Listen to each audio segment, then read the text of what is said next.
What's growing down, y'all? Welcome back to the Lit G Podcast, live in the Garden Podcast. And this is episode 4, cover crop talk number 3. And if you just give me a moment, waiting for Mass. And I'm your host. Sorry about that. I'm your host, Dinos Finos. And we're waiting on the other host, my co-host, my partner in crime over here, Mass Grower 98. So, yeah, that's what we're doing. I got to find all my information too. So,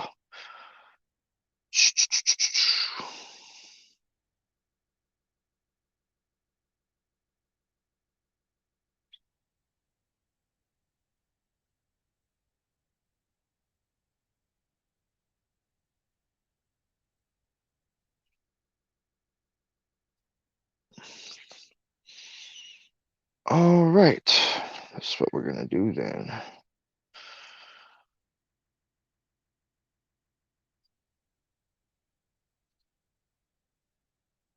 Excuse me, folks. Apologies. Where is my guest? Nothing. Nobody. Nobody here yet.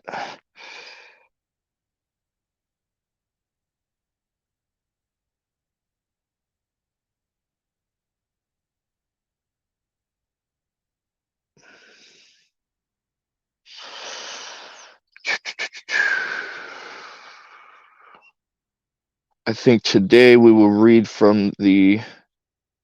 Actually, we're gonna have to do both of those. So let me open up another one.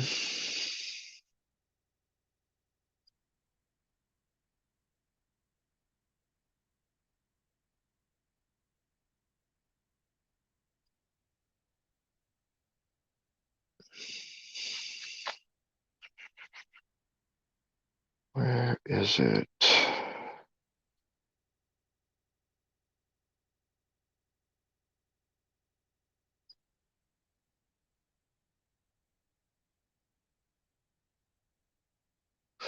Give me there. It is. Add to stream. What's going on, man? Welcome, welcome. You switch the layout too. More. It says, what's okay? Yeah, you can make it like wider, the layout, you know? Yeah. That's what I'm gonna do. That sounds whack. There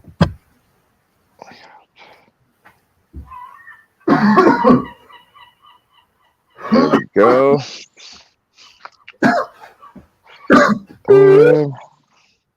Trying to find that other PDF where we were using, but I can't remember the name of it. You're not live in the garden. You're live in the jungle. Yeah, I hope you guys like the view. That's the money shot right there. It's a beautiful view. I love the spears. Like, you can just see those things are stacking. Yeah. Like the one to the left. This one over here or this one? Yeah, that one over there looks like it's further behind, you know? Which one? I don't know. Yeah, the fucking. Yeah, that one to the right looks like it's really stacking. Holy shit. Yeah, this is the this is the headband. Yeah, this is a headband. Damn, this thing's heavy, dude. Fucking donker, bro. Yeah. Look at this. It's like one thing. It's one thing looking at those plants in veg. It's another looking at them in flower. Yeah, these are some thick flowers too. These are super chunky buds. I think those colas are as thick as your head. They're gonna be as thick as your head. Huh. It's fucking insane. What was that? That's absolutely insane. It's pretty odd. I'm finding random aphids. Yeah, I told you, you're gonna get more than you're gonna get all types of pests. Like those mites are gonna I come. didn't I didn't deal with aphids last year. This I've never dealt with aphids in I, flower, but like I'm finding little tiny random ones. Like they're super small. I doubt you'll just get those thrips. Something else is gonna come into play too. It always happens this time of year. Everything gets aggressive. I mean, Yeah, fucking, especially the mites. Mites thrive in high humidity. High yeah. fucking. Well, it's been um it's been overcast and cloudy past few days, so weather's been pretty nice for dealing with pests because Right. I'm out here able to spray and take care of things. Hey, can you tell me the other website? Because I have the syrup. I just can't remember the other one. The what? The other cover crop thing we were reading from. Um,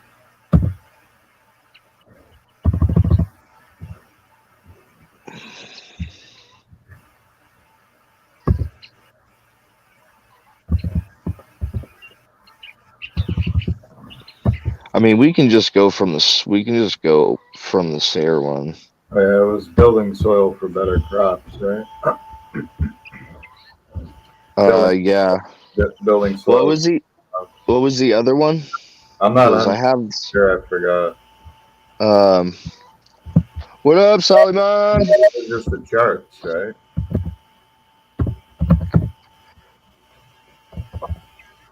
It was the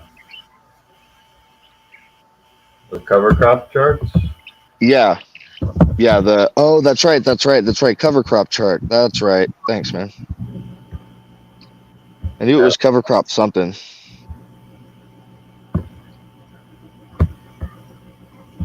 yeah. Here It we was. go. Here we go. They listed all the different cover. Yeah, the RCUSDA cover crop chart. Yeah. There's the one. PDF. Barley, oat, Yep, rice. yep, yep. Yeah. Yeah, yeah, yeah. Where we were in brassicas.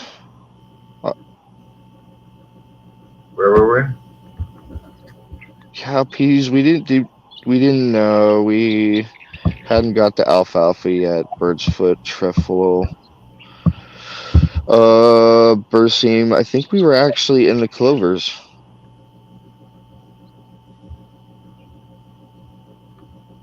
Carrots? No. Radish, mustard.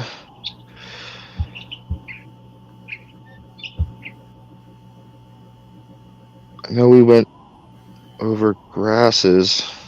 Yeah, but it was brassicas, mustard, brassicas. Here we go. Radish, beets. I think I remember talking about these are going to be the ones that allow water to permeate down.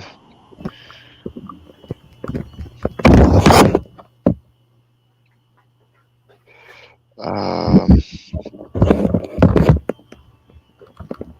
so yeah, I guess we'll start from the nitrogen fixers. We're at field peas, the legumes.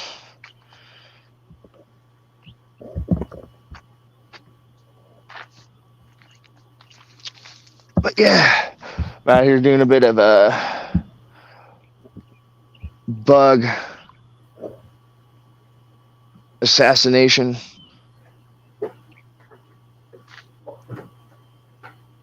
So it is a good day to do that. Let me actually turn my pump off since I'm not going to be using it right now. Release the pressure.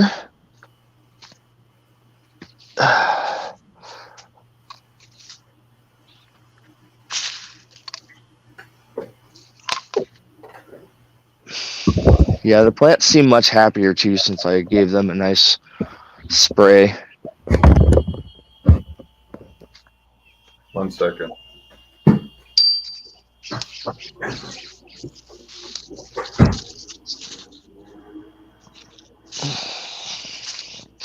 don't know what's going on with this. This thing got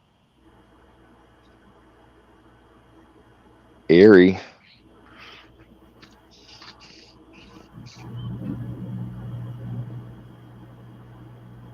Maybe all the nutrients is being sucked up by the.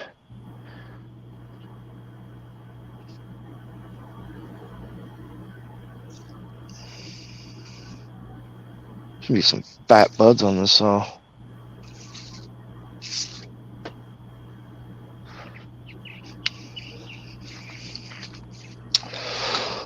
So yeah, the our guest watching, if that's Sally Bong, hey Sally Bong, if you could do us a quick favor and send out little notifications to people, trying to get this channel circulating some minds. Or if that's Tandoori, I'm not sure if Tandoori's just running his own still or what. But yeah, if you guys could do that real quick, that'd be awesome. Thank you. Cheers, mates.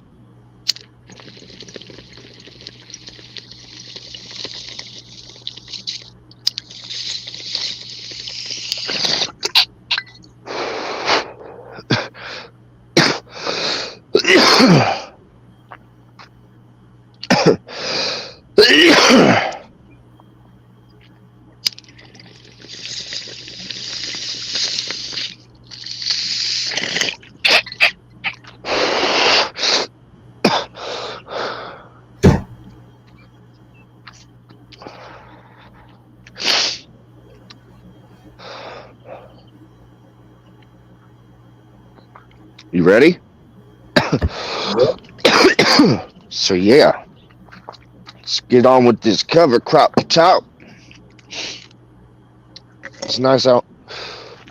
Have to necessarily be underneath my trees, although it is nice to be underneath my trees. But see, I'm at 73%. I think that's plenty. Be able to get this covered. Where's my chair? I will be right back. I gotta grab my papers because I want to roll one. Where are my papers? I think they're in my car.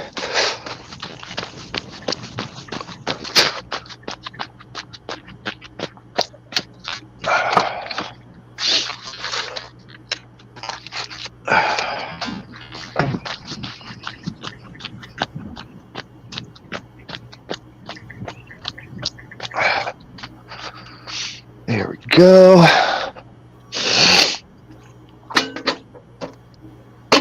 All right.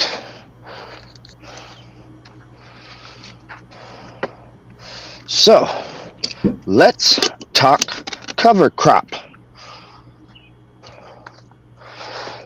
And you guys cool with that view of me? Am I too far? No, I don't think it matters to look at my face. Just matters the information. So we're getting to legumes, guys. These are one of the most important, if not the most important, I think, in my personal opinion, cover crops that you could ever get your hands on and put in your garden, because they are the nitrogen fixers. Legumes. Not all legumes fix nitrogen. There are a few that don't, but the majority of them do, and some fix nitrogen better than others. Fix more nitrogen than others. So, you know, like, for instance, let's go on with, if everybody's following along, we are on the ars.usda.gov. And we are down at Field P. That's ars.usda.gov. We are at Field P. Cool. It's a cool broadleaf annual legume. Upright, low water, poor salinity tolerance. Seedling depth is 1 to 3 inches. Crude protein. Hay is 14%. Grain 24%. Silage 15%. Carbon to nitrogen ratio. Leaf is 13 to 25, stem 27 to 83, root 17 to 22.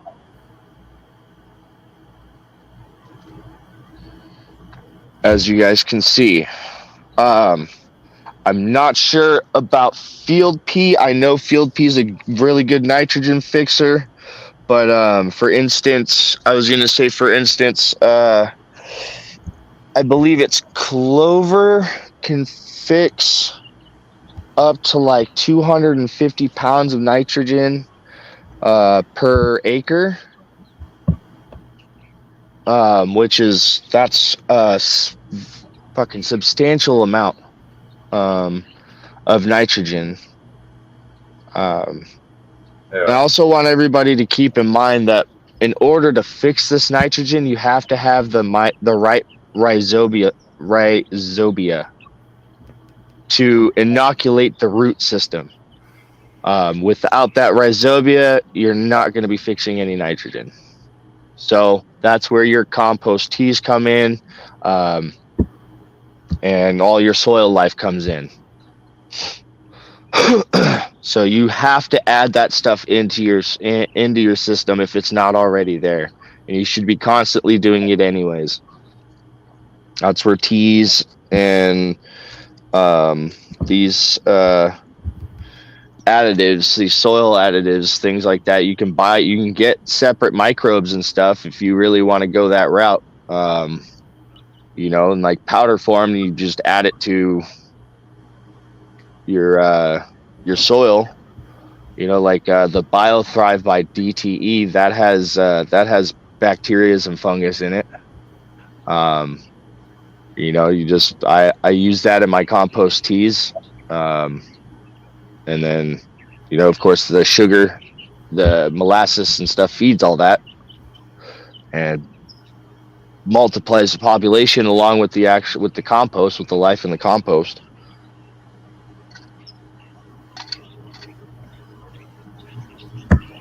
Saying your stuff has been sitting in a nice cool place and it's not out in the sun. Lentils, also a cool season, broad annual legume, upright, low water use, poor salinity. It's also got all the percentages for crude protein, carbon and nitrogen ratio. Oh wait, let's see. Oh, the flowers attract bees, so that's a plus for the field peas. I left that out. The lentils are self-pollinators, but attract beneficials.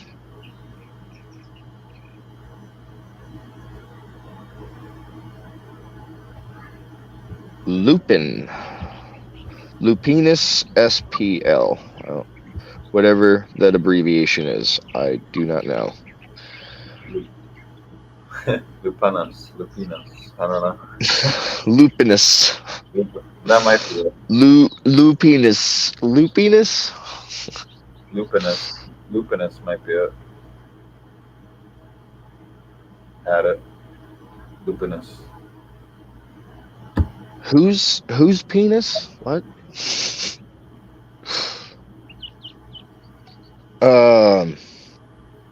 Also a broadleaf annual legume, upright plant. Examples include blue, narrow-leaved, European yellow, white, Spanish, etc. Low water, prefers acidic soil. That's interesting.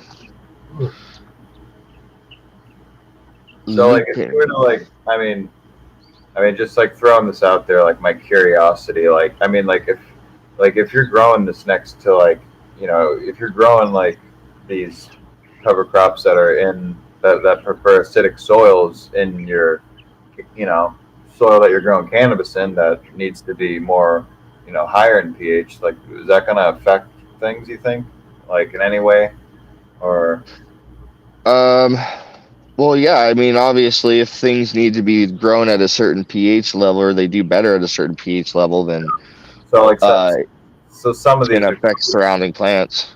yeah, like so some of these cover crops probably best off not to grow. The ones that have acidic pHs, you think, or what? Um, it depends on what you're using it for. What are you trying to get out of it? Just like a cover crop. I don't know. I mean, That's also like the main one of the main things about cover crops is that what's your purpose for using the cover crop? Is it to just shield the soil and keep it alive? Are you gonna I mean, green I mix was it just asking in? a question. Are you trying to fix nitrogen? Um, so you got to figure that out for yourself, and that require like to really figure that out. You need soil tests. You need to get a soil test done, see what the levels are in your soil, Yeah. and that's gonna really help you figure out what cover crops you need and where they need to go. And then it also depends on where you're growing, what you're growing too. Are you trying to grow a blueberry patch? I think if you're gonna grow blueberry patches, then I think the lupin would be great because it's gonna attract the pollinators to those blueberries, and it can uh,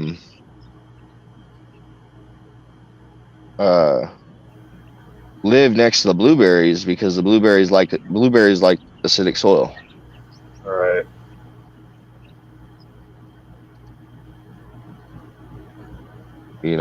So that's one example of like what the purpose of your cover crop would be used for. So, I mean, yeah, you probably wouldn't want to use lupin if next to cannabis. Probably do it in a pot, in a separate pot by itself. Right. Um, you also got to look into the cons of some of these cover crops. You know, I'm sure there's pros and cons to everything. Yeah. But yeah, we can actually go more into detail on the other PDF after this because this is yeah, we're almost done with this. Oh, there's a lot actually. Holy crap, there's a lot more. Ends with corn.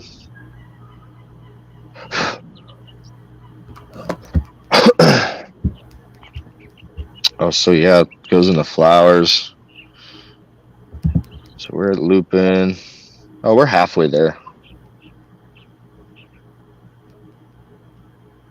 Um, it's got a crude protein percentage, seedling depth, carbon and nitrogen ratio. Does not form that association with the uh, mycorrhiza.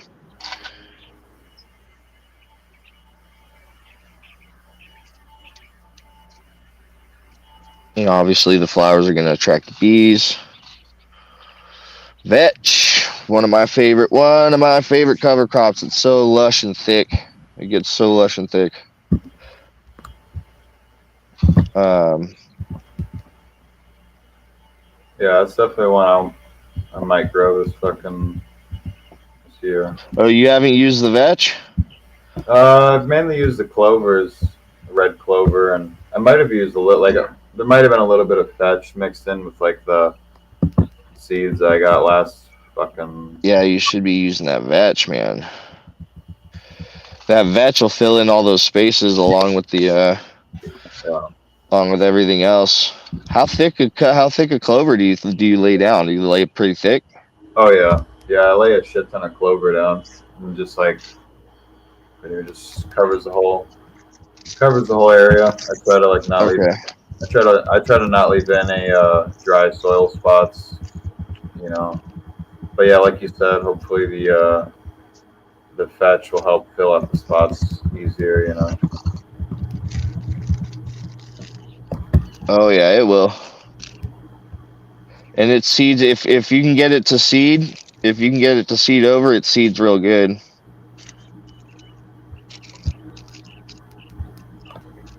Yeah. But you need pollinators for seeds. And this year's, I mean, I got some in my garden bed over here, but um, not very much in my spots. You know, because there wasn't a whole lot. There was barely any water this year, barely any rain, so there's no water, which equals no pollinators. Yeah. Mendo Dope fucking posted a picture asking how's everyone's season going with this drought. Ha! Man, I keep telling everybody, man, be water wise, man. Practice your fucking. Yeah, he's saying certain areas are like can't even flush their toilets right now. It's that bad because they're trying to fucking save water. Uh,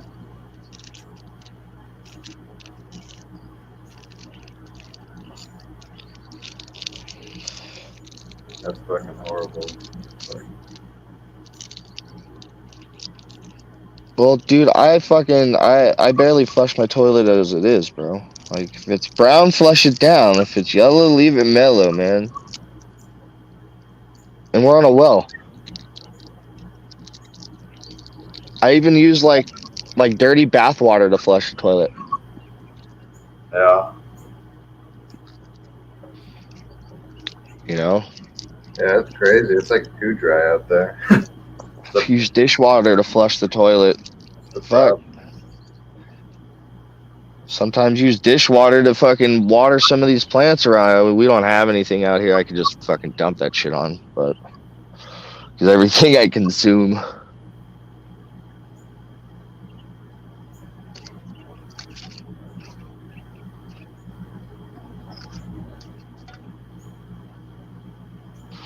But yeah, dude, and then having a meter and having a water meter and paying attention to, how much I'm watering my plants. And I mean, I'm not calculating, I'm not keeping track, but, if I'm averaging a certain amount a day, I should be able to, or at a time, not a day, but at a time, I should be able to calculate that easy,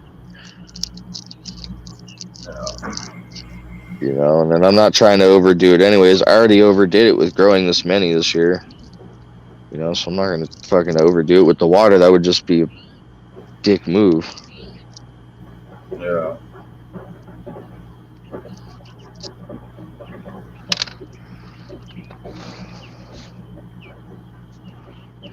But I got some massive trees right now.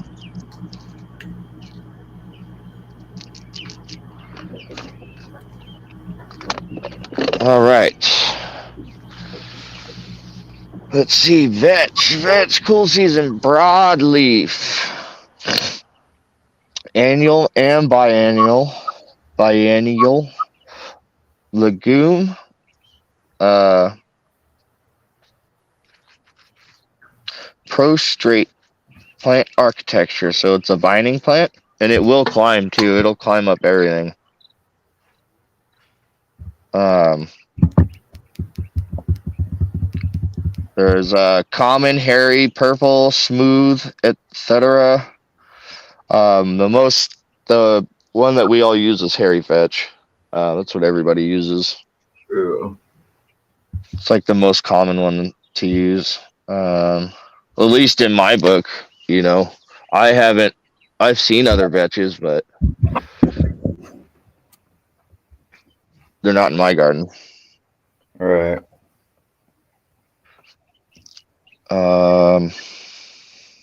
poor salinity, low to medium water use. Seed depth is 1.5 to 2.5 inches. Crude protein. And it's got the carbon and nitrogen ratio. And it does form that association with mycorrhiza. So roots can be inoculated.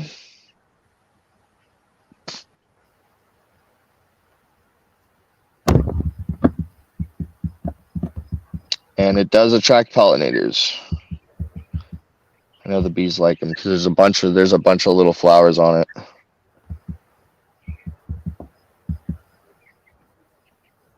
And you can just hop from flower to flower.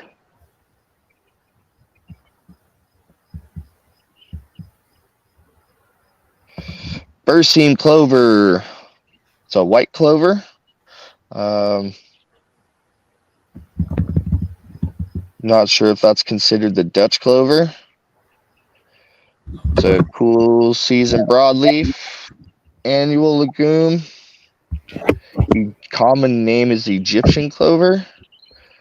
Upright, low water use, fair salinity tolerance. Seedling depth is 1/4 to 1 inch. And it's got the crude protein, carbon and nitrogen ratios. And it does form that association with mycorrhiza. And it attracts pollinators. Red clover. This is not to be mistaken for crimson clover. It's 2 different clovers. Cheers, y'all. Cheers. Yeah, red clover. I think that's been the one I've been running for a couple of years. Well, I don't know. It's a really good. It's I don't know if clovers. it's exact red clover, but fucking, because like my clover never got like purple and shit. Fucking. Did it turn like a pinkish? Because that's what the red is. It's like a pinkish. Yeah, I mean they just fucking grew out to like a clover, and then I chopped it down. You know.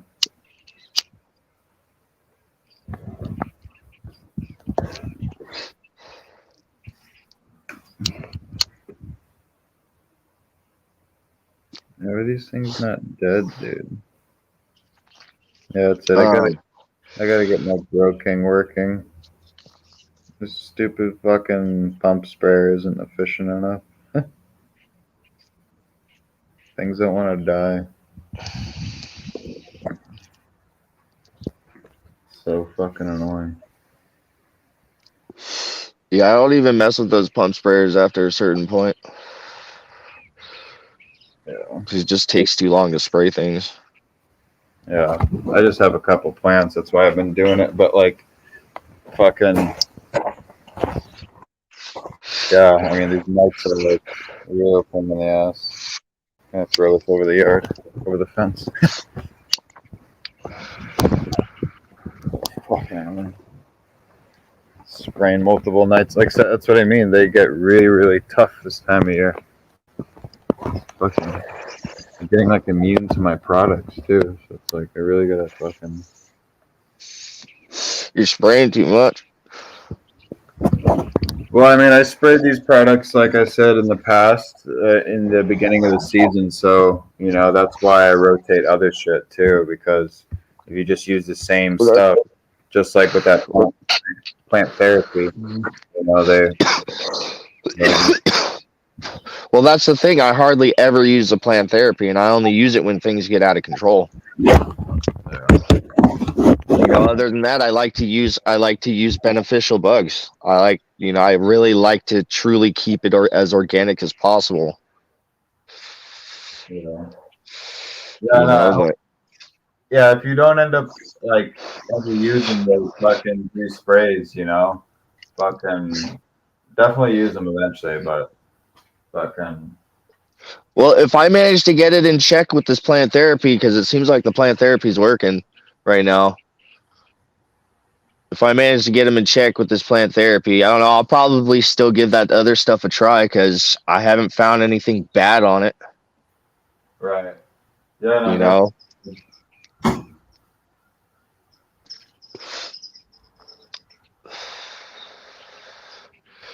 Um, I'm obviously not going to be consuming the fucking plant. I think the only one I won't spray is the headband right here because it's the furthest from the flower. You're totally safe to spray the plant. I mean, yeah, I could see not wanting to spray a plant that's far ahead, but your plants that are just starting to flower, transitioning still, everything, they'll be good for sure.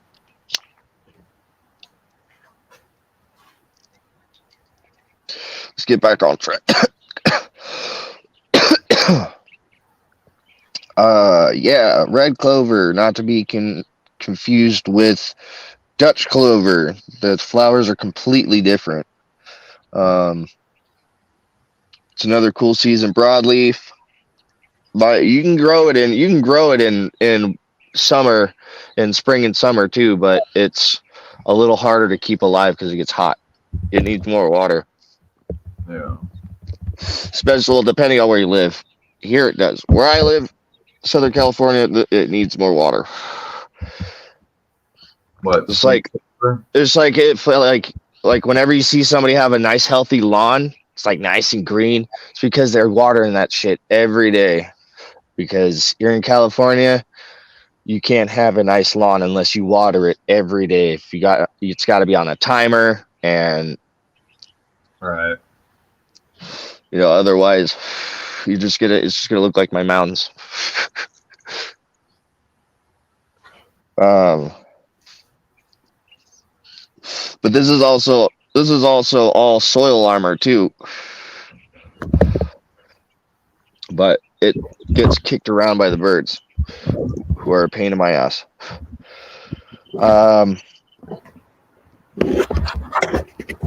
Let's see, medium water use, porcelainity, seed depth is 1/4 to 1/2 inch, crude protein and then nitrogen ratios, percentage, and ratios. It does form that association with mycorrhiza.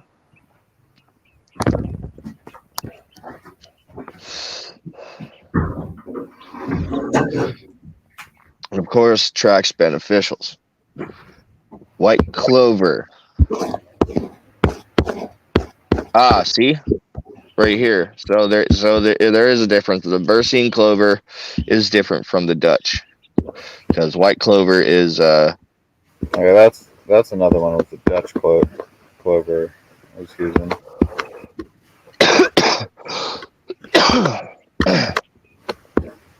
cool season. Another cool season broadleaf, perennial, legume, upright plant. Common names: Ladino, Dutch white, New Zealand white. Medium water use, porcelainity tolerance. Then it goes into the seedling depth, crude protein, carbon and nitrogen ratios, tracks beneficials, obviously, because it's a flower. And does have that association with the mycorrhiza. All of these do, actually, because they are legumes and they fix nitrogen. In order for them to fix that nitrogen, they need that rhizobia life. You need that rhizobia. Right.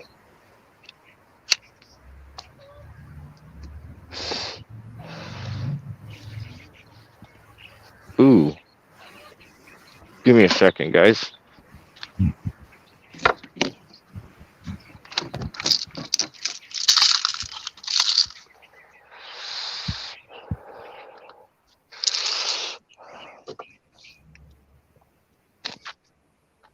It ain't breakfast time, not in my garden. You better scoot, bird.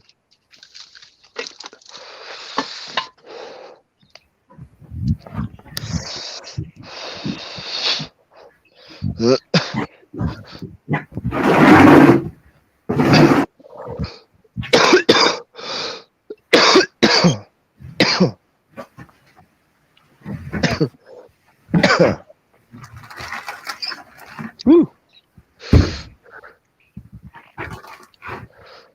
Sweet clover.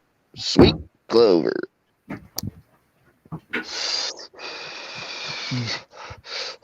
Cool season broadleaf, annual and biennial. Legume, 2 varieties, yellow and white. I'm not even going to try and butcher those names. Upright plant, moderate water use, fair salinity tolerance, and then it goes into the seedling depth, crude protein, carbon and nitrogen ratio, and does form that association with mycorrhiza. And attracts pollinators. Medic! Need a medic. Medic. I think That's this one. a good name for a cover crop. Yeah. Medic!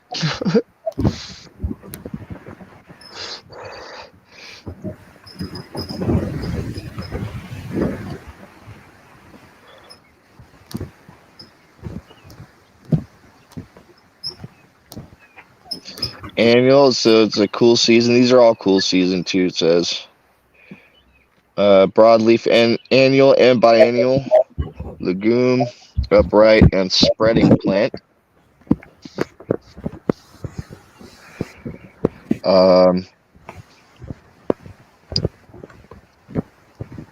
Over 35 known species of medics exist.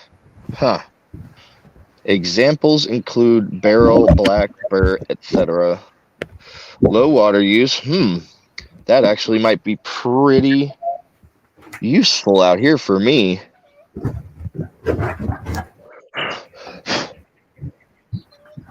Because the what's it called out here is really useful. Mustard, the yellow mustard that naturally grows out here, super low water use. Well, I mean, once it gets germinated, once it germinates. So is that like where mustard? Like where the fuck's mustard come from? Is that like Just Fuck, I'm fucking confused. grows, dude. It's just I didn't- natural. But most people consider it a weed, but I don't. It's a cover crop. Farmers consider it cover crop. At least from what I've seen, I've only seen farmers use it as cover crop.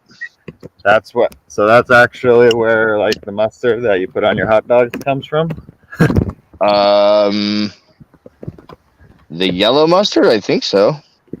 I never knew that. They add dyes to that shit though. Some of that stuff, I think. What? They might add a yellow dye. Okay. Some stuff. They shouldn't need to though, because yellow mustard is pretty fucking yellow. Right. That's cool though. I didn't know that. But yeah, it seeds, dude. It seeds so much. You can use the seeds in like making homemade pickles. Right. Like each one of the stems, when the leaves fall off, is just what's left is this little thing, this little seed pod, dude. And there's so many on the one stem. Yeah. That's how they spread so fast.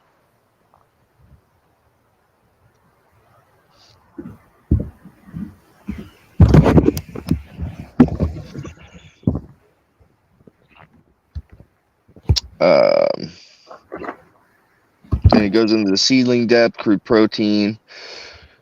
It forms that association, attracts pollinators.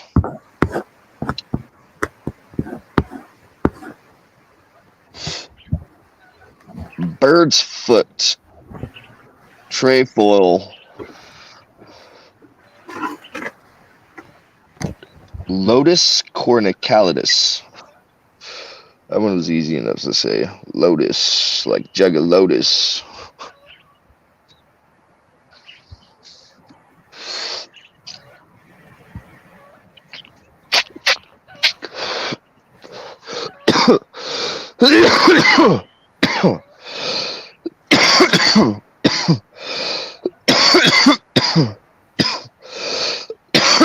Excuse me, everyone.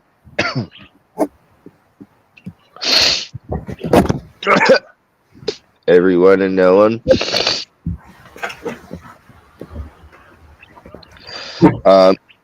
Cool, cool season legume, perennial legume.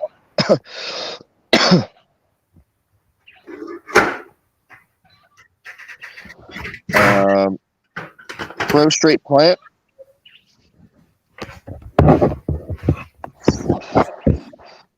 Low to medium water use. Fair salinity. Tolerance. Then it goes into seedling depth, crude protein, and does form that association.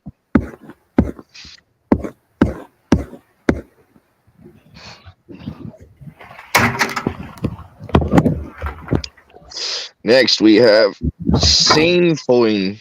Sainfoin. That is a tough one to say. Look at that! Look at that scientific name, dude. That is Onobricus vicifolia. Vicifolia. Scope. That's a good one. Yeah, it's weird. Cool annual. Oh, perennial. Sorry. Cool perennial broadleaf legume.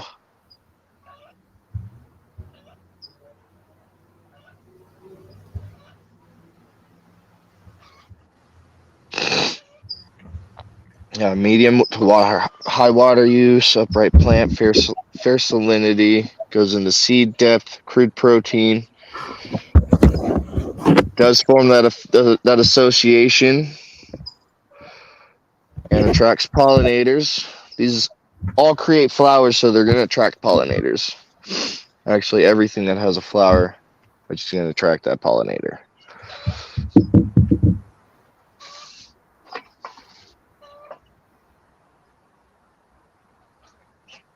Right. I'm watching for birds. I hear them, they're tweeting around in the trees. And I just watered, so they know the bugs are at the top.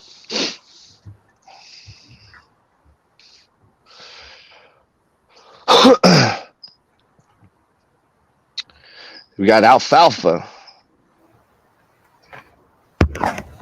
Medisago sativa. It's a sativa.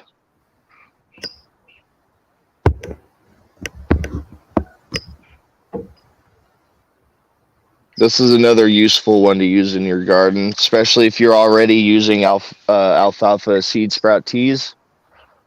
Yeah. You know, why not add it to your garden? Yeah. Yeah, I got And that was something that like made that just kind of clicked with me. When I was using other things as seed sprouts, I was like, well, if they're seed sprout, if I'm putting them in my garden, why wouldn't I just use them as cover crop? I come to find out all that stuff is used as cover crop. Yeah. So I'll throw a whole bunch of stuff out. Actually, I can throw out a whole bunch of barley right now. That'll grow nice. Yeah, that'll grow real nice. Looks like there's some grass actually coming up right here. Some cover crop that's coming up, still alive. Yep, some grass. This is either barley or alfalfa, one of the two. Nice little patch.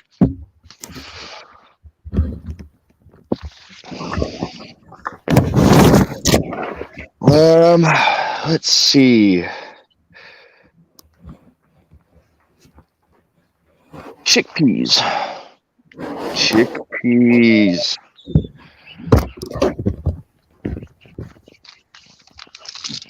Chickpeas. We got warm season broadleaf. So this is gonna probably be one of the ones that you that you're gonna want to plant in summer cover crop. Chickpea, annual legume, 2 types, Desi and Kabuli.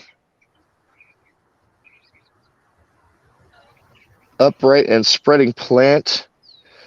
Common name, garbanzo bean. Well, there you go. Garbanzo beans. If you like garbanzo beans, there you go. You got a food source too. Nice.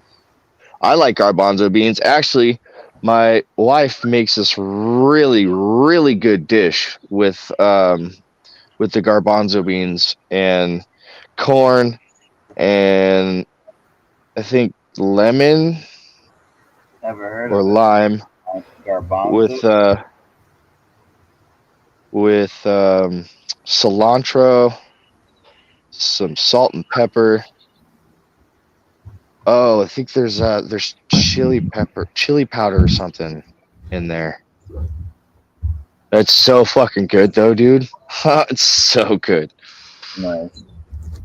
Yeah, it's super good. There's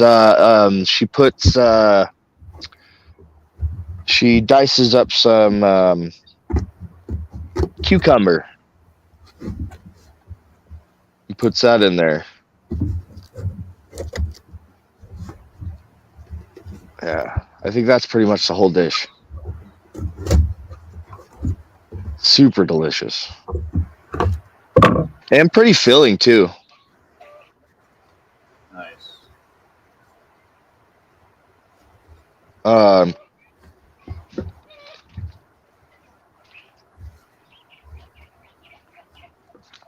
They're just making noise. No. All right. Let me see.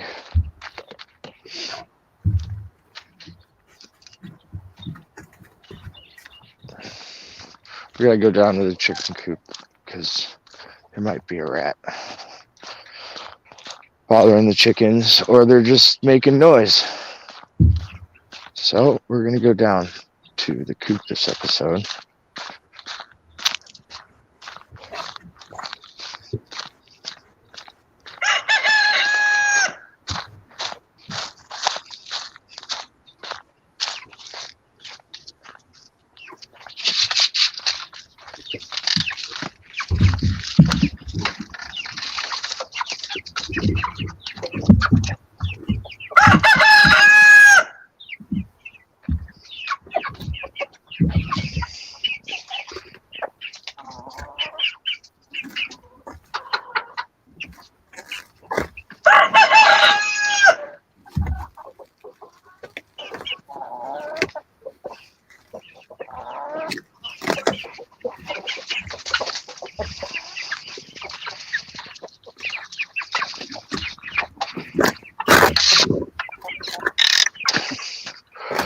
Rat keeps eating our eggs.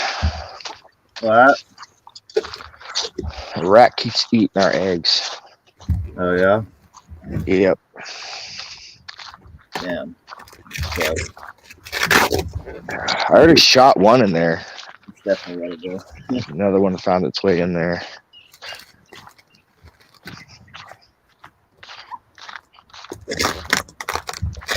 That's nasty. Put up some traps around there. Should do is just get some peanut butter and fucking bait them all out. You catch every single one. I need to chase them around with a gun. Yeah, I should. That's what I should do. Yeah, because they're nocturnal. You're only gonna catch them at night, anyways. Really, I mean, for the most part. It's me and Mass doing the podcast.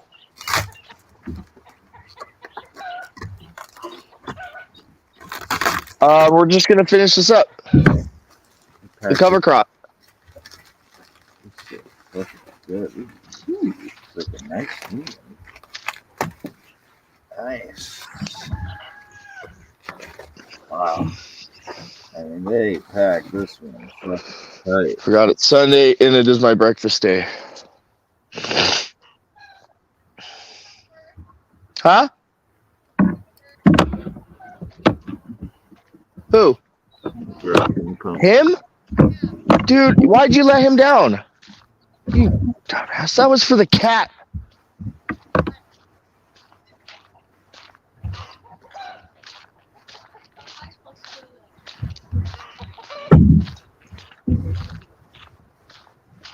Put him back up on the porch. He's not doing that.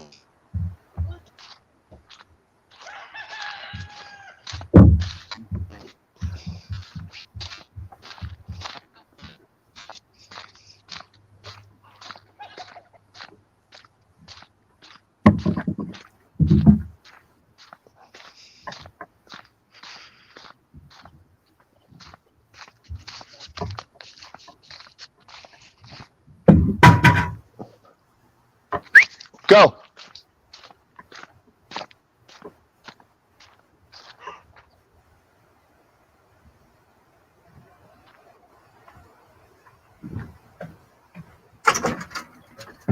Thank you.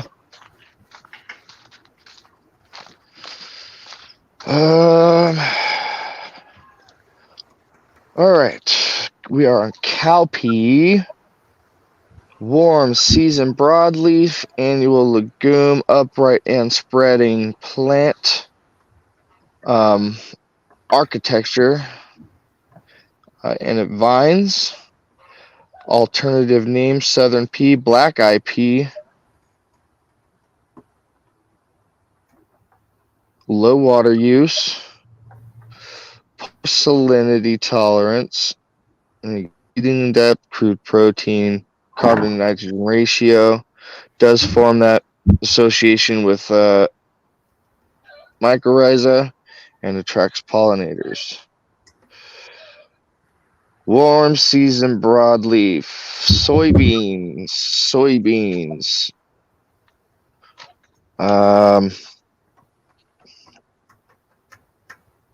Heard good and bad things about soybeans, but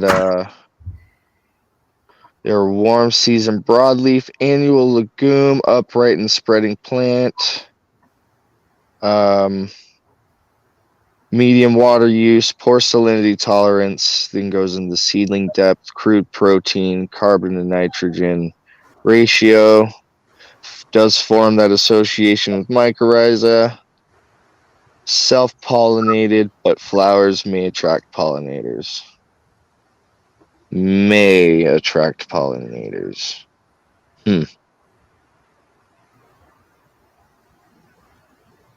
Mung bean. Something we all use. Well, if you're growing outdoor, no-till organic. Mung bean is used in flour. And it is a warm season broadleaf annual legume, upright and spreading plant, architecture, low to medium water use.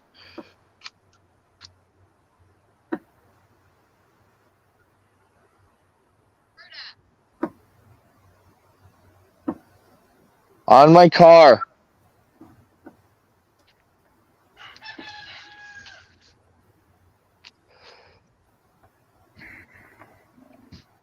Mung bean. Low to medium water use, poor salinity, then goes into seedling depth, crude protein, carbon to nitrogen ratio. Does form that association with the mycorrhiza. And it is self-pollinated. That is a huge plus. So that is something to definitely plant next year in my garden. Self-pollinator, because I will need that. Nice. Yeah. Amaranth. I didn't have. I just barely had enough mung bean left to make my seed sprout. Be able to make my seed sprout tea today. Well, my super tea. So yeah, keep an eye out for that, you guys. I'm gonna do a little super tea video. Give you guys the breakdown of my super tea. It's basically everything plus some other stuff. Everything that I already give my plants. So it's a compost tea mixed with a seed sprout tea mixed with a nutrient tea. But I'll give everybody the breakdown in the video of what's in it. And then I'm gonna give them a nice little top dress. Just a little sprinkle it on.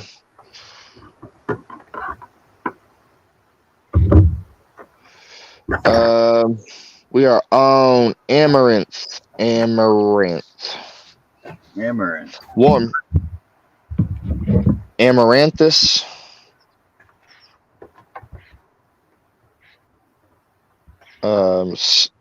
So warm season broadleaf annual upright plant, over 50 species of amaranth. Low water use, tolerant of heat and drought. All right, so I should be growing amaranth in my garden. Then goes into seedling depth, crude protein, in vitro dry matter digestibility, 71%. Whatever that is. Does not form. So these are I guess we're going into flowers now. So legumes are done. Now we're going into flowers.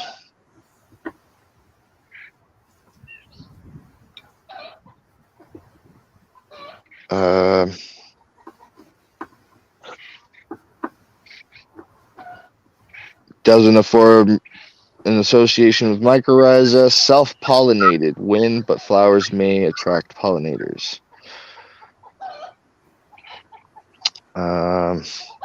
Buckwheat. Buckwheat is a beneficial hosting ground.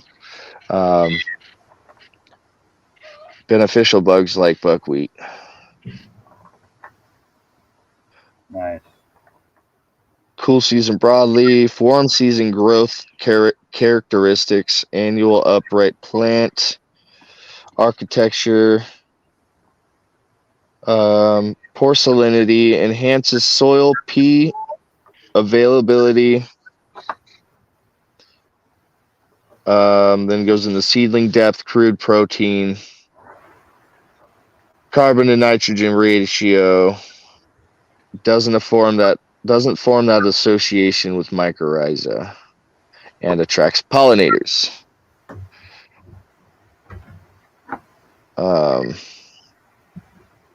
Sunflowers.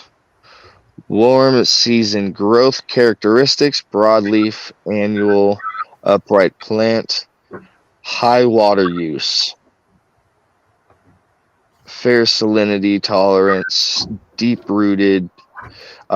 These, I know that I remember watching a video on this guy on YouTube, and he was talking about how sunflower's deep taproot allows water to reach deep into the soil. Right.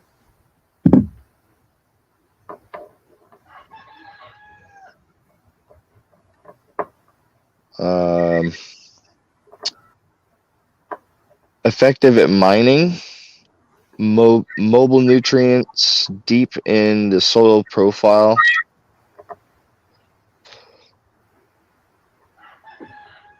And then goes into seedling depth, 1 to 3.5 inches, crude protein, carbon to nitrogen ratio.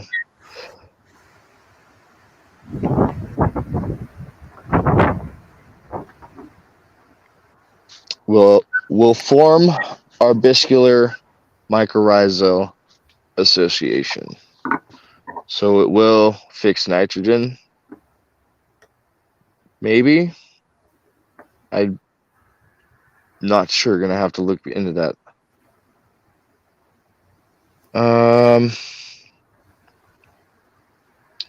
Safflower. Obviously, the flower attracts pollinators. Safflower. Warm season broadleaf annual upright plant. High water use. Good salinity tolerance. Deep rooted. So these are gonna let water reach deep down into the soil and penetrate the soil. Nice.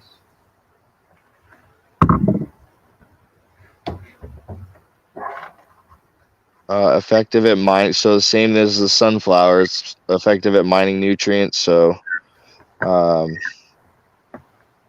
good at finding nutrients.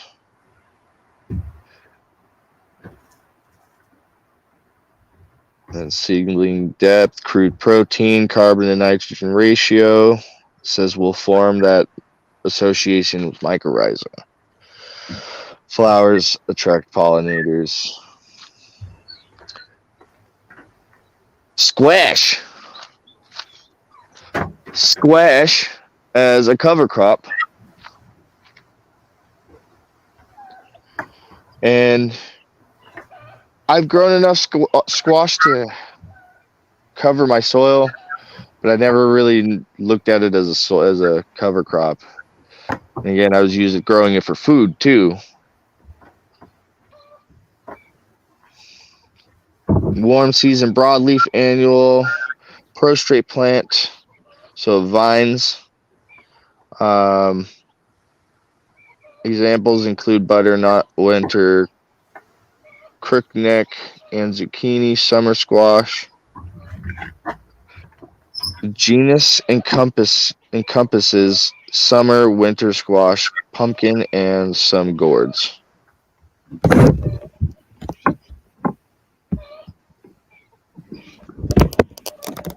Forms arbuscular mycorrhizal associations.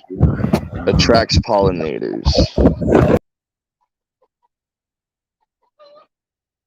Chicory. Chicory is a warm season broadleaf perennial, upright and spreading plant architecture. So it's a vining plant. Then it goes into seedling depth. Protein levels 10 to 32% depending on plant maturity. Will form that association with mycorrhiza and attracts pollinators.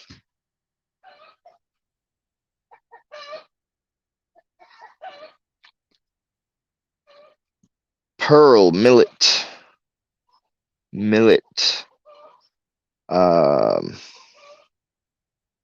Is that the one that grows? No, it's Sudan grass. Millet. So warm season grass, annual upright plant, low water use. Should probably add some millet into my garden. Crude protein goes in the. It's got poor salinity. Goes in the seedling depth. Crude protein will form that association with mycorrhiza. Self-pollinator by wind.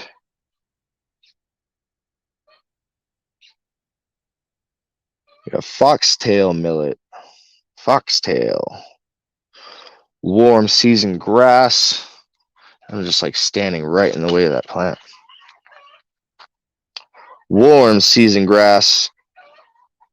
Annual upright plant. Low water use. Poor salinity. Seedling depth. Crude protein. Will form that mycorrhizal association. And the self-pollinator, which is good. So these 3 grasses so far are all self-pollinators, which is a plus because that means you don't have to pollinate for seeds. Oh, lost mass. I lost mass.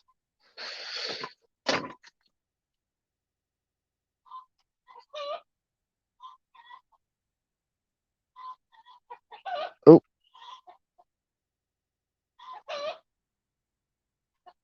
So I lost mass. He'll join back. He'll join back.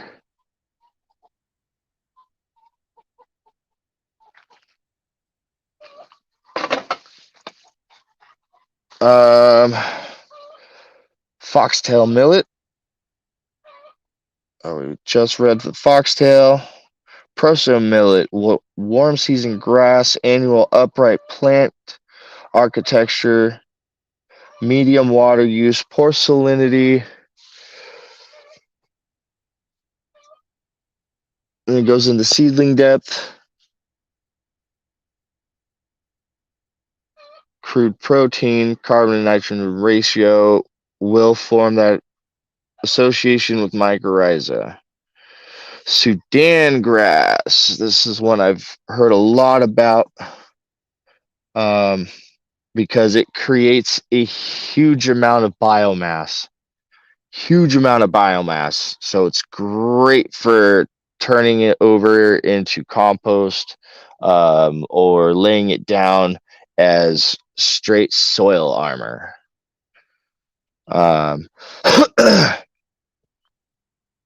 There's a warm season grass, annual upright plant architecture, common name Sudan grass or sorghum.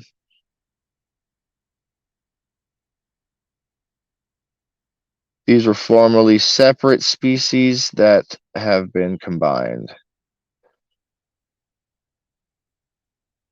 Medium water use, fair salinity tolerance, seedling depth 1 inch. Crude protein, nitrogen, carbon and nitrogen ratio, and then benefits from arbuscular mycorrhizal association. So it benefits from the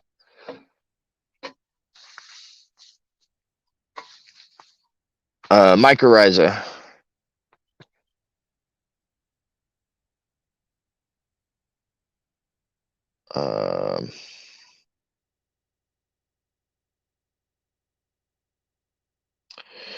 It's a self-pollinator. It says stress conditions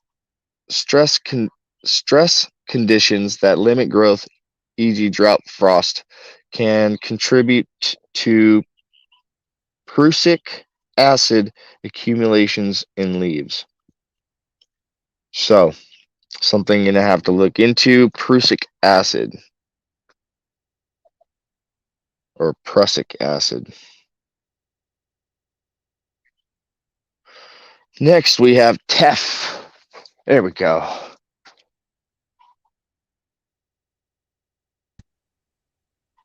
Lost you for a minute, man. Yeah, my laptop shit the bed. It's all right. Got water on it, and it's already broken anyways. I don't really care. You spilled water on it just now? Not really that much, just like a sprinkle, but it got underneath the keys, and it's like making it glitch out. Oh, damn. Yeah, but I'm gonna get back on the whatever it's called. Gonna get back on the chart with you here. Yeah, no worries. I'm looking at teff. Teff is a warm season grass, annual upright plant, medium water use, poor salinity tolerance, and goes in the seedling depth is only a ½ inch. Crude protein 10 to 18%. And looks like it creates a whole lot of biomass too. It benefits from mycorrhiza.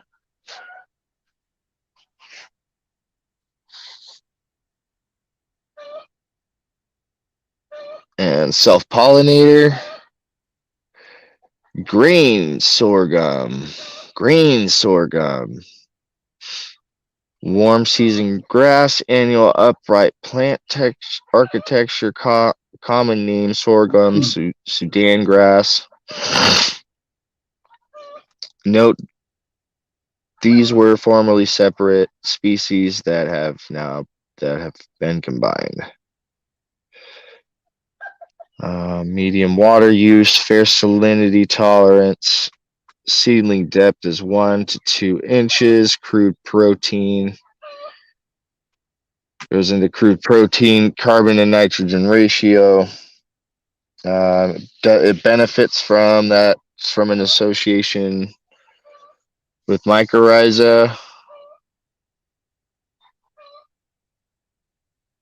Self-pollinator, and then same as the others as other Sudan grass. Stress conditions can contribute to prussic acid accumulations in leaves. So I'm gonna have to double reminder of that prussic acid. Look up prussic acid because I do want to start using Sudan grass. I was just talking about how Sudan grass is a huge thing with cover crop users like farmers because of the biomass that it creates. So it creates, like, out of all the grasses, it creates the most biomass. It's like, and it gets super tall. So, and it's great for composting. It gives you a good amount of nitrogen to add to your compost, and then to get things going hot. And then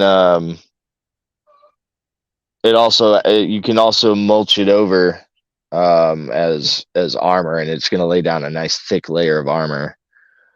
I'm going to start using that, the Sudan grass. Add that to my cover crop mix. Right. Because I could really use that out here. Anything that's self-pollinating, low water use, and creates a lot of biomass out here is super useful for me. Right. Yeah, just because of the hot weather. Yeah. And then lastly, we got corn. We have corn. Warm season grass, annual upright plant, high water use. That's the thing with corn. It does use a lot of water. Yeah. Seedling depth is 1 to 2 inches, then goes into crude protein, carbon to nitrogen ratio, and benefits from that association with mycorrhiza. Self-pollinator, but I think that corn's a little ass backwards with how it pollinates itself, because the flowers are up here and the corn's down here. Yeah. There's no wind. If there's no wind, where's the corn going? Like, where's the corn gonna be? And Yeah, I every know that single they one of definitely those need a lot of water. little strands of hairs needs to be pollinated. Otherwise, you're gonna have spotty corn, and nobody likes spotty corn. Yeah. And yeah, like you were saying, it does use a lot of water. Yeah, like So they're what do you? like, yeah, I've Go seen ahead. if you don't water, I've seen if you don't water them often, like they'll just start to dry up and get real dry spots and get, burn. Yeah, definitely a picky plant when it comes to watering, it seems. Oh yeah, yep. Needs a lot of water. Yeah, Um, we grew a couple corn plants and we put like 6 and 10 gallon pots, but they didn't do too good just because they all got root bound. I mean, if it was like yeah. a bigger pot, it would have been a little better too. But I think 6 in a 10 gallon was too much. Maybe like 3 at the most. But yeah, lesson learned. Don't put too many in. Yeah. It's better off Um, in the ground. yeah, you could also use a lot of these cover crops in combination with the corn too. Um, like companion planting with them. Like some of the beans are good to plant with the corn because the beans vine up, and then if you're using it, whether you're using it for grain or for seed, um, just seed back into the soil. Um, you're that's a you're killing two birds with one stone. Actually, three, because you're using it as a cover crop and it's covering the soil, and then you're getting biomass out of it in the end when it dies back. Right. And corn creates a lot of biomass too. Um, that creates a ton of biomass, and that stuff breaks down really easy too as compost, like corn husk and stuff like that. It breaks it down fairly fast. Right. Um, but yeah, and then so a lot of these you can use in combination with your fruits and vegetables, and is actually recommended to use a lot of them. What do you think about this chart, dude? I really think this chart is spot on Yeah. and really No, it's helpful. definitely really beneficial. Beneficial. A lot of good information in there. That's good to know. Even like the corn here, like stuff I never knew about the corn. It's interesting. Yeah, yeah, it's nice to be able to get a breakdown of all these cover crops and have a better understanding of the cover crops and what the uses for them are, and Yeah. there's multiple uses for all of them. It just depends on what you need to use it for.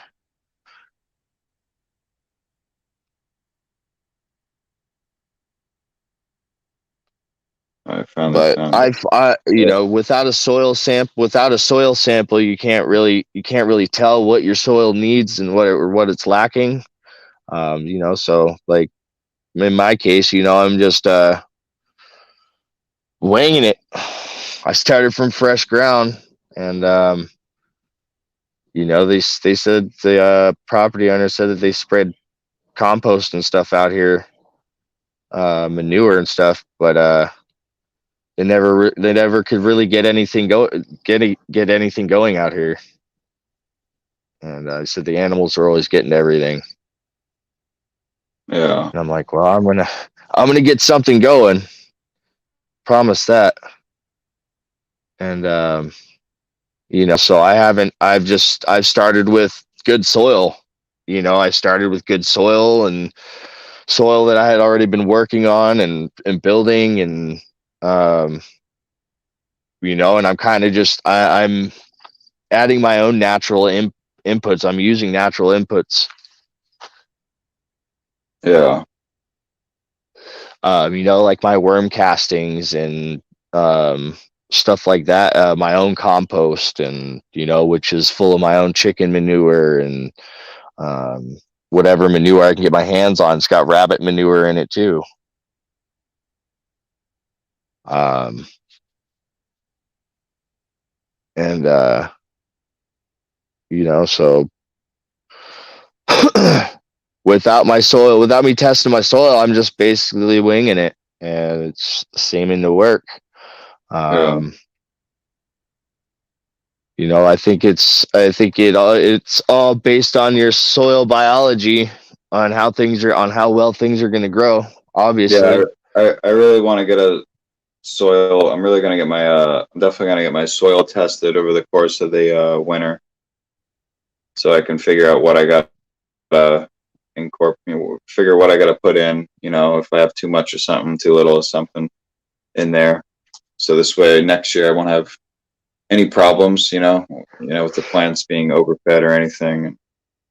Yeah. I kind of just do my own testing by looking at the plant and seeing the color in it and seeing what's happening to it, and if it's not producing, and then I obviously do my research and look into it. Yeah. But I like to just I like to just watch the plant and look Yeah. for little cues. Look for little cues here and there, like, hey, I'm sick, or hey, Yeah. you know, I'm Yeah, going no, through that's the this or thing. that. Like most of my plants, came kind of out of that, fucking shitty fucking, I don't know, looked like something to do with the soil, but no, I know what you mean. Yeah, I look out for that shit too. But it's hard to explain. But let's burn another one, and then I got to get in and go make some breakfast. So Nice. I think next episode, I gotta plan it. I gotta plan it really. I gotta plan it. I haven't given it much thought. Actually, what will I have? I was thinking companion planting. Oh, companion planting along with the winter cover crop. Yeah. Kind of go with what's going on right now in the year. You know what I'm should be preparing for. Yeah. Yeah, and you gotta lay down. It gets too cold, right? For Yeah. some ground vegetables. Yeah. Yeah, I don't know. I might throw down a cover crop. I don't know. I mean, last year I used a cover crop. Like, I mean, yeah, I mean, I didn't really like grow out a cover crop that much throughout the winter.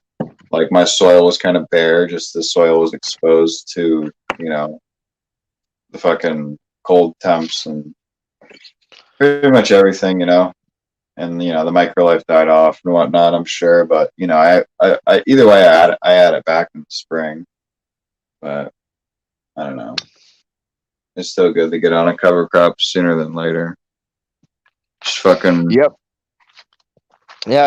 Yeah. Keep in mind that this is the time when you should be putting in your winter cover crop, your fall winter cover crop.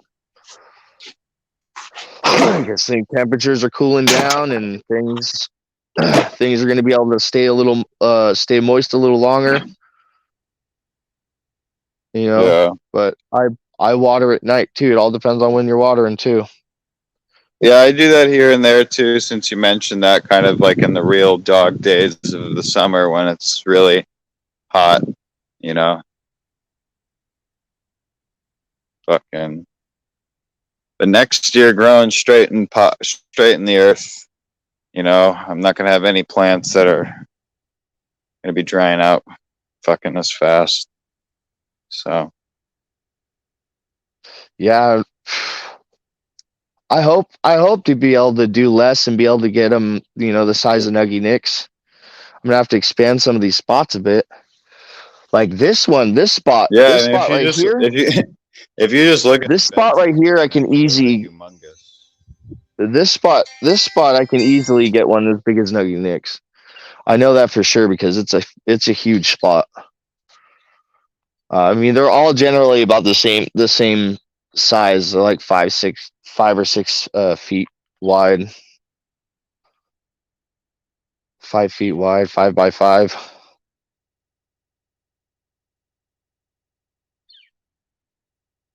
But yeah, cheers, y'all. I'm gonna get in and make some breakfast after this, and I gotta finish spraying these girls up too. So before the sun starts to try and peek through the clouds. So all right, y'all. Cheers, and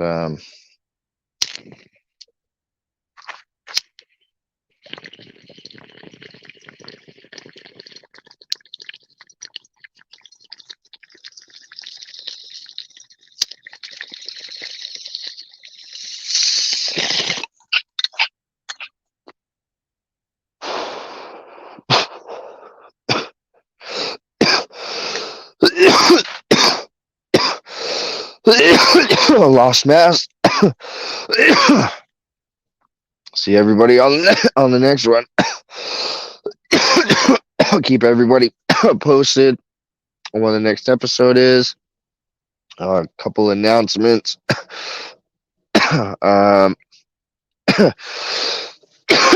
Keep an eye out for my Super T.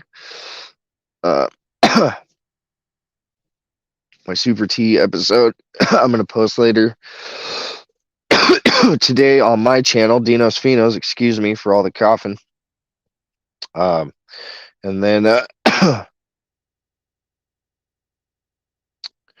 also keep an eye out for the special Croptober Jam session that will be live on this channel, possibly, but definitely my channel, Dinos Finos. Croptober Jam session. Keep your eyes peeled for that. And garden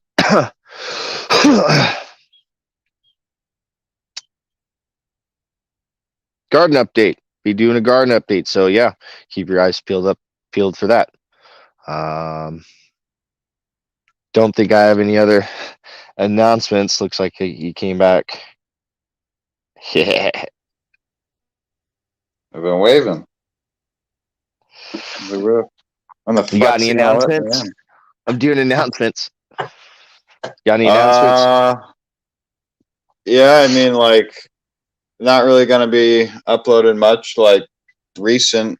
Like other pretty much like stuff to look forward on my channel is pretty much just like my outdoor for next year. I'm gonna be popping beans, getting beans, just gonna be doing pollination projects throughout the winter. Not really gonna be doing like I'll be growing indoors, but not really gonna be just really doing it to get the seeds for growing outdoors. So yeah, that I'm definitely gonna have content throughout the winter and fall time here soon on growing inside here and harnessing these genetics and saving them. And and I look forward to next year's outdoor season, and I'll have plenty of content. Come then once it's time to really pop these beans for this next run. But yeah, just gonna be doing some pollination projects. That's about it. Nice. Same here. Yeah.